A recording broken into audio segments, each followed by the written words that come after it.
little bit of redemption, used his move against him there. Talk to me about that last lap. You get around Gary Barnes, he was able to hold him up, man. Yeah, I mean, I think once if I can get open track and be behind somebody to 200 to go, and on a slow place like that, it's gonna be hard to beat me. And yeah, I think I had to be a little patient early. I wanted to go earlier, and I knew someone was gonna get antsy and go. And once someone went, it happened to be Gary. Just latch on and then go last. Go last was the plan. Last night, obviously, not what you wanted, but you're a competitor. How did you come back today to just put yourself back in that mental space to go after the game, have the confidence to go out here and win national championship? Yeah, I mean, I think coming back after yesterday, it's honestly easier for me to motivate myself to go again once you get beat. And it was really just, I mean, I was pretty emotional for about an hour, and then after that hour, I let it go. I let it go and focused on today, and I think that helped propel me to the win today. So. What did you guys say after the finish there? Did Gary say anything to you? Yeah, I mean, it's just like he knows what happens, and I know what happens sometimes. I mean, we just go back and forth, and sometimes I'm gonna win, sometimes he's gonna win, sometimes, and I think he acknowledged that what we both did this weekend was pretty cool, and I mean, I came out on top today, but he came out on top yesterday, so it's just kind of that mutual agreement that yeah, we're both pretty good right now, and you can't win them all. Those races, I mean, they're going to be classics. Like in 15 years, we're going to look back and be like, wow, those are really cool races. Like, does that even resonate with you? Like, do you even think about that at all?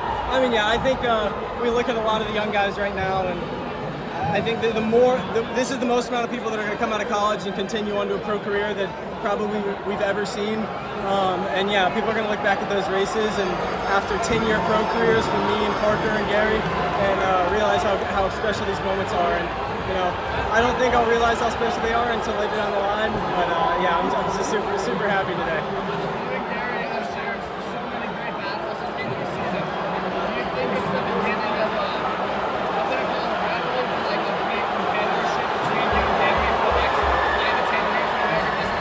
Yeah, I mean, it's a rivalry, absolutely, but at the end of the day, it's competitorship, and we both respect each other and respect what we do on the track. And yeah, I mean, it's not going to go anywhere. So we're gonna race each other for many years down the line.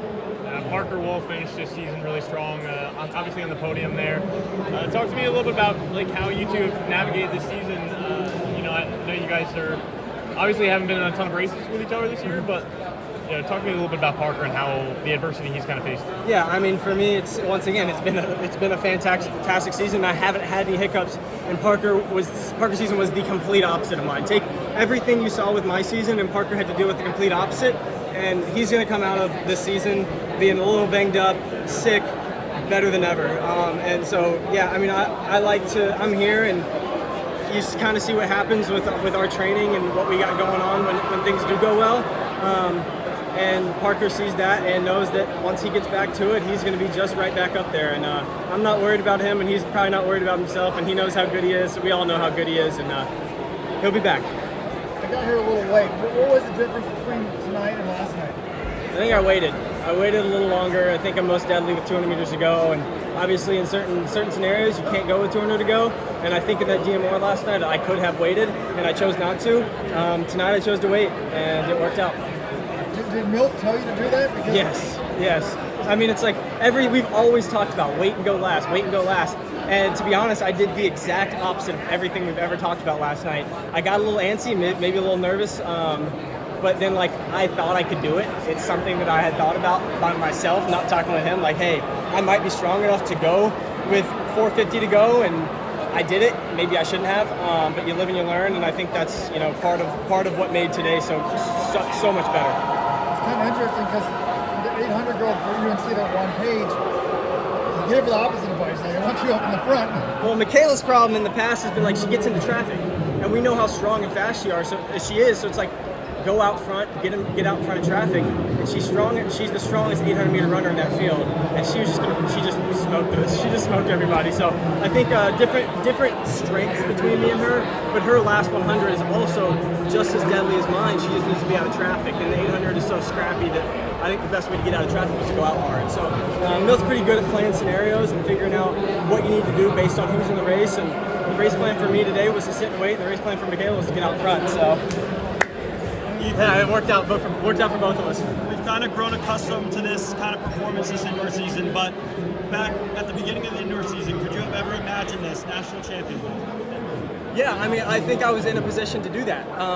I think it took the Boston race for me to really realize that. But after that 3K, going wire to wire with Parker, and I consider him the best collegiate here, and to actually go in and beat him in that race gave me the confidence that I thought I could win something. So You're obviously really good at the 15 mile, but it almost feels like 3K is like your sweet spot a little bit. I think we talked earlier this season about how much you enjoy this event. So my question for you is, like, are you gonna dabble in the 5K at all during the outdoor season, or are we gonna strictly jump down to the 15? yeah, I'll run a 5K too. I mean, I think you put me in a tactical 5K, it's gonna be hard to get rid of me. I think my strength lies when things are really winding up, and if there's a 5K in NCAA where it goes 13 flat, that might be hard for me to compete in. But if there's a 13:20 race, I mean, I think I can win that too. So I think we'll just see how things shape up later into the outdoor season. And I think right now probably the plan is to go 15, definitely 15 at USA's. But the NCAA season, I'm up for whatever, because it's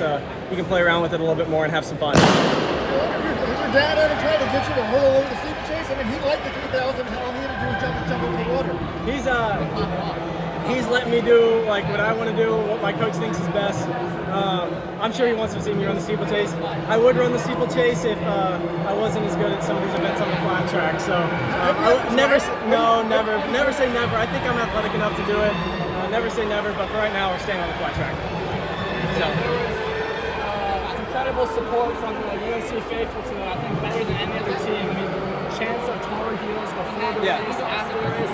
What does it mean to have that kind of support system behind you? Yeah, I mean, you could see there was a whole sea of blue on that side of the track, and I heard him every lap when I came around. So to know I had that big of a support crew definitely helped me out every time I went down that backstretch. So yeah, I think probably the best. Good to go to work. Awesome. Yeah, thank you guys.